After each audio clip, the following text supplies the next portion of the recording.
It was day 16 of isolation.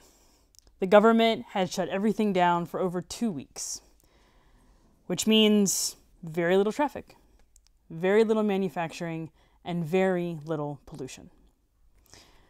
We started to hear stories like, for the first time in my life, I could see the top of the Himalayas.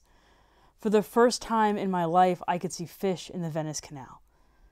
And for the first time in my life, astronauts could see through the smog of New York City.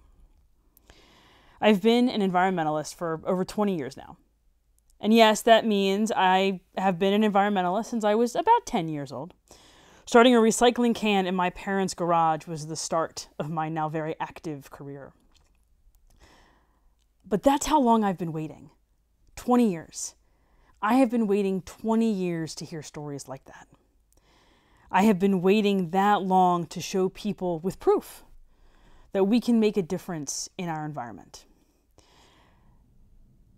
There is a part of the environmental community, in every environmentalist, that wants to jump for joy right now, that wants to point to these magnificent stories and say to the naysayers, "I told you so."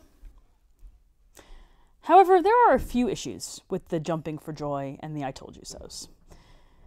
Mainly that the reason for these seemingly great strides in environmental protection are not the result of strong activism and regulation. They are not the result of people coming together to take care of our planet. They are the result of a deadly virus that is making people stay at home for their health.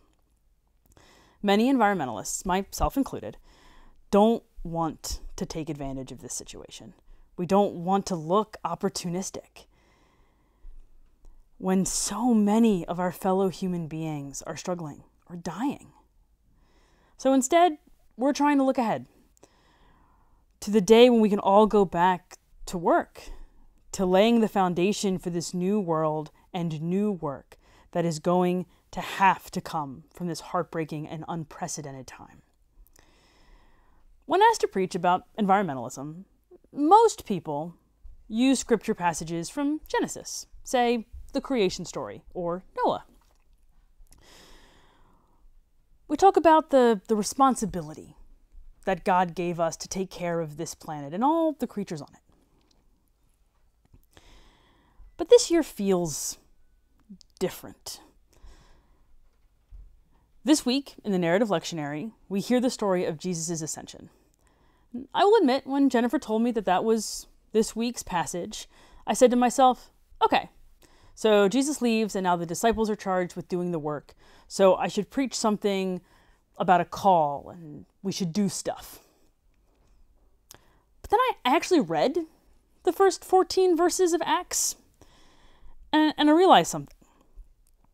Jesus doesn't tell them to do anything. Jesus tells them to wait. Jesus says, and I'm paraphrasing, hang out, stay in the city, relax, wait for a sign from God. So that changed my entire sermon idea. But I think it still works. I think I still got this. Stay with me.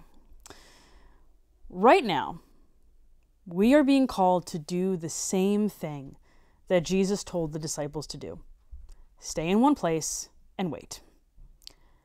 I don't know why Jesus said this to his disciples.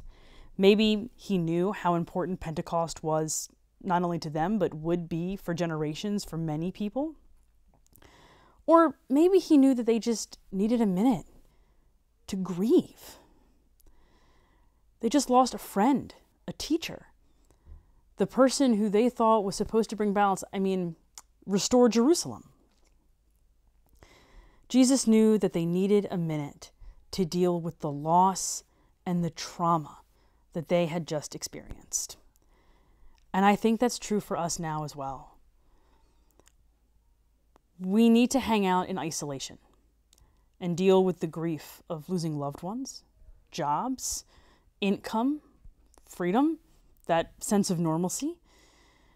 We need to talk to one another about everything that is going on. We need to talk about the painful parts and the parts where we're seeing opportunity in this tragic and dramatic global event. So let's plan. Let's plan to talk to one another. Let's plan for when this is over. Let's plan for the new world that we want to see coming out of this extraordinary time. In the same way that we are seeing the progress in environmentalism, the Himalayas, the fish in Venice, we're seeing that same kind of progress in how we are caring for each other. Doctors and nurses are going above and beyond. Grocery clerks and pharmacists are putting their lives on the line. Delivery drivers and food delivery people are saving small businesses and keeping us all fed. This year is probably going to be the strangest Earth Day I have ever experienced. There are going to be no large rallies, no large festivals. But it's also going to be an Earth Day where we are seeing the Earth do amazing things because people are a little more absent in it. So it's also going to be the Earth Day when environmentalists have something a little bigger on our minds: the health and safety of our own loved ones. So let's sit in our grief. Let's make a plan to restart the world that we want to see, not the one that we used to have. One where people's lives are more important than profit. One where everyone has access to affordable health care. Where our streets are safe and where everyone can find a job. One where we have clean air and clean water. Let's make this new world in the image of the one that God promised us. So may it be with us.